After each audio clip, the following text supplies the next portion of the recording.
Morning everyone, welcome to the latest edition of the Martins Hill Mercury. It's been a very quiet last week or so, and it looks like it's going to be a pretty quiet week ahead. The weather's been horrendous, the ground's been pretty horrendous. Plenty of meetings this week obviously abandoned already.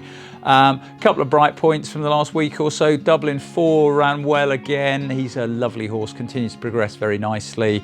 And he did it on ground that he really wouldn't have enjoyed. As the ground gets better, he'll get better, and I think he'll continue to improve this year. Anything he does this year over hurdles is a real bonus. He's a super big horse chaser in the making. We saw Steins back after, well, best part of a year and a half. He had a run on the all-weather at Kempton last week, come out of it absolutely fine. The plan is to go back over obstacles with him without a doubt, but obviously waiting until the ground has got a little bit better. He'll continue to run on the all-weather as a result. And two more actually coming back this week after layoffs. Fleeting Visit, who last time out was, he won a maiden hurdle and was placed under a penalty. And Londonia, who has been out, he picked up a bad leg injury a couple of summers ago. We've just taken it really slow and steady with him. Delighted to see the two of them back. And again, exactly the same thing. They will come back on the all-weather, and as soon as we get a few bright sunny days and the ground starts to get a bit better, they'll be back on the turf.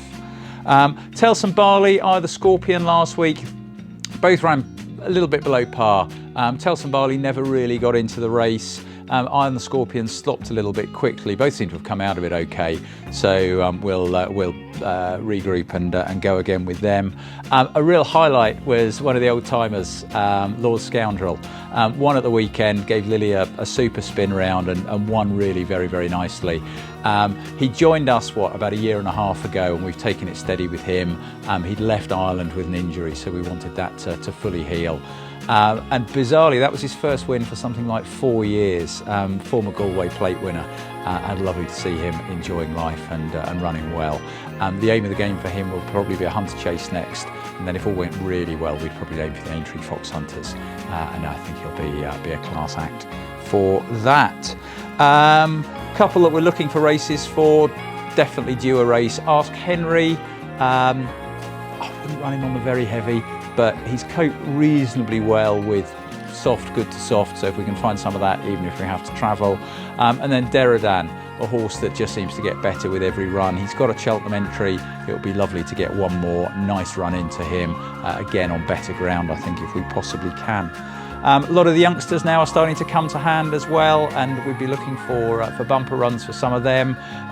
The way the forecast is, I think February's unlikely, but hopefully March. We've got a lovely Yates who's been named Thundersock Sunday. He's definitely one to look out for. Really nicely bred, has done plenty to impress us at home, and I'm looking forward to seeing him out. A lovely big Brian Baru, who's been named Flan. He will get a bumper run this side of Easter as well. He's definitely a chaser in the making though. He's a gorgeous looking horse.